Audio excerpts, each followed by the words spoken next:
I feel like doing Centonomy as a couple came at the right time, and also has helped us quite a lot actually, to make very many decisions in our lives. For instance, the issue about saving, and why are we saving, what are we saving towards, and how it relates to both of us as well as our son. Decisions to do pretty much, because money touches on almost everything about life. When we are making these decisions, we're making them as a team, and we are more informed, even matters to do with insurance, things to do with our retirement, and we found ourselves even making decisions. For instance, there's a chama I had been ignoring for a while, and from doing Centonomy and having a discussion with my wife, I realized actually that's an opportunity I've been missing out on. So making more informed decisions concerning our finances. Yes, I completely agree. It's pretty much aligned our vision as a couple. It's made us have, where are we in reality, where exactly are we? Because you can be very oblivious of the fact that there is either money or lack of it, and now you get to the specifics. I remember even one of the things, after I think we were told, I think in lesson 4, lesson 5, I think it was preempted in lesson 2, then we were told by lesson 4 or 5 we should have done it, where you sit down and go through your list of expenses and check how much money are you making, and then how much money are you spending. And one of the things I ended up asking my lovely husband here is, how do you even afford entertainment? Because it does not make sense to me. When I look at the money and how much money we have, and then the fact that you even spend this money on entertainment, something must be missing. And now it explained where our money is going to. Also, the whole thing about hosting. oh yes. We love people, we entertain people, but sometimes Especially now with a newborn, yes, people visiting as well. a lot, and you don't realize how much money you're spending on hosting. And you're like, we're always entertaining, and then the pressure to impress everybody. When we come, there has to be some chapati, there has to be some chicken somewhere, and there has to be, and now me being Rena cooks, extra pressure.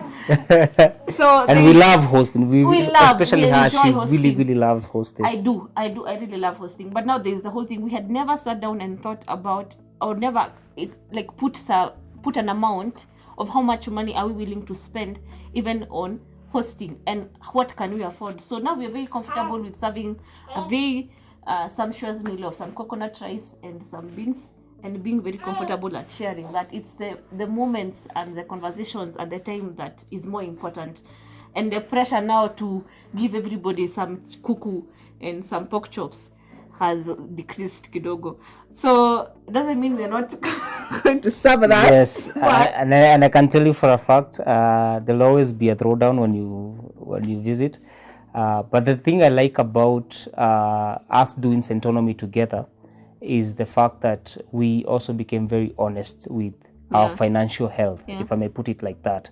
That's number one. We became very honest with our financial health, to diagnose the situation and go like, okay, this is actually where we are. And we also became very specific. I'm very much aware of certain bills, pretty much every bill in this house. I know how much this is, how much this is, how much this is, and how much we are making. So even when we are making a decision to either reduce or completely remove an expense, it's coming from a point of information. And also just seeing comparisons. For instance, I remember at the very beginning, there's a person who said they realized how much they spend eating out on a Friday, Saturday, Sunday can afford them groceries for a whole month. So us also being able to make substitutes, not remove the fun, but make financially financially driven substitutes. So do we want to go out, or do we want to order in, or do we want to just make a nice meal at home and enjoy ourselves. So such decisions, we've been able to look at them more critically and even make sacrifices now for the future. So for instance, like I mentioned, the chama I joined, I realized, okay, I've been ignoring this chama, not that I can't be part of it, but the pinch of that money, now I can see the benefit of it, because now we have a bigger goal. We are working towards something together as a team. And even the project that we have, maybe you can talk a bit about that. Project Miambani. It's okay. It made pretty much Centonomy just made us get to the specifics. You want a car, this is how much your car is going to cost, or you want to invest in real estate, and this is how much money it's going to cost you to probably put up a decent property. So the question is, now that we are in year X, how much money should I be saving in order to get to that particular vision? Also, how else can I probably back up my savings? Because it's not just about taking your money and putting it in the bank, because that is that's an uninformed, wise decision. There are other ways in which you can multiply that amount of money to give you more. So Centonomy really helped us see what options do we have. And one of the things that I have loved about our classes has been the whole thing about demystifying the myths that you may have heard while either growing up or from your friends, because we are relational and social beings. So some people will tell you, don't get into this because of this, or based on someone's experience. So in class, because Centonomy gives you experts to run the classes, that's one of the things that I would highly recommend for anybody who would want to do the classes, that the information you're receiving comes from people who are actually in that field and they're experts in that field. So it's not, and they're able to demystify exactly truths that you have thought are truths. So I mean, the whole thing about each class having a particular expert on that topic really made the classes more richer, and helped us to really just see the opportunities that maybe we're ignoring, and even just become more informed. I think when you're better informed, you make better decisions. And we feel like we're now at a space where we're making better financial decisions, and even correcting the wrongs, because there's a lot of that we are doing as well. We are realizing, okay, this particular debt, for instance, we got into it because of this.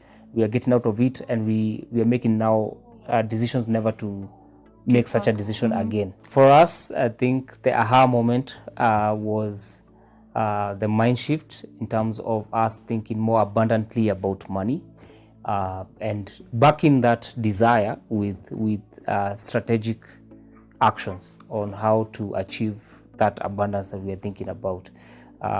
We learned how not to be ambiguous about wealth, be very specific. This is what I want to achieve. This is what it will take me to achieve it. Numbers don't lie. And then we learned how to be bold in terms of how much we want to achieve, and thinking greatly about abundance and achieving that abundance. I actually liked what Centonomy were being recommended to do, like, do not speak negatively about money for the next 12 weeks. That was an amazing challenge. And that continues on. It's one of the interesting conversations and topics to talk about is retirement and retirement plan. And do you have one?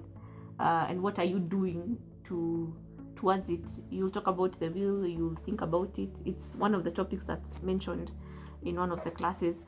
And my greatest desire, even as a parent right now, for both of us, we've really told God and even told ourselves that we would want to work towards blessing our children with assets, and also to raise them to be responsible, well-informed, financially literate children, where the money conversation on savings and investment is actually held at home, and they are taught what to do with money, that even in the future they're able to know what to do with the assets that they get from their parents.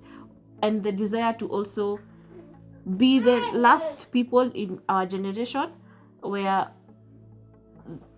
our kids do not have to deal with black tax, because you felt the pain of sometimes being the retirement plan for your parents, and sometimes, as grateful as you are for being brought up, there's also the pressure sometimes to be able to do better than them, even with the minimal, the little that you're earning at that particular time. So one of the things I feel like Centonomy has gifted us is the gift of thinking about retirement as early as now, and not having to wait until we are probably a few years into getting into retirement, and that's when we start thinking about retirement. If there's one thing that I would want to ask and encourage our parents and even young couples who have just started their marriage journey, that if you could,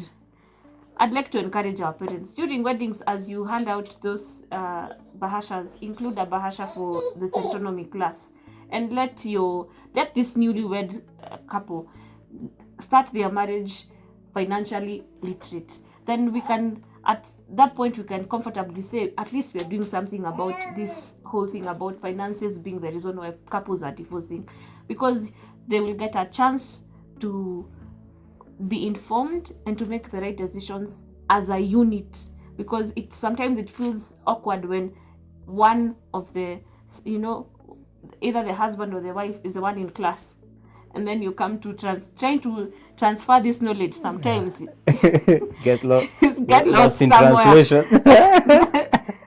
Maybe the woman is becoming emotional, or maybe the man is feeling like someone is trying to control me or threaten me in a certain way. But when you're in class, both of you, at the end of the day, it's the teacher who said. So we can always go back to the teacher said, or this is what the expert was saying.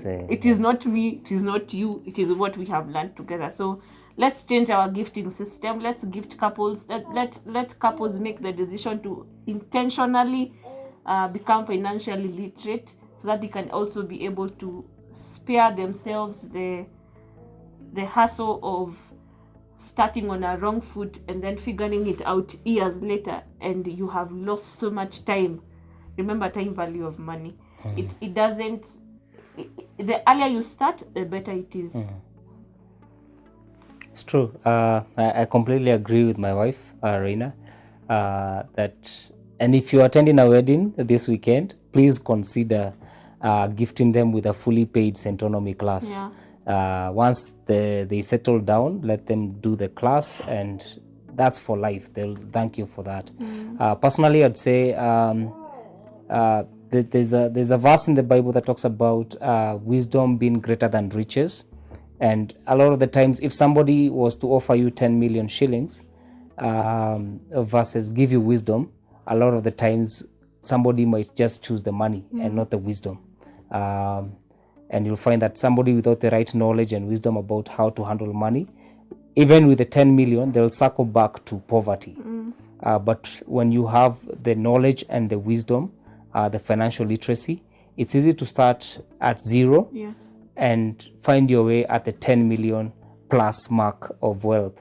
So you owe it to yourself to seek financial knowledge, and Centonomy is the best place to start.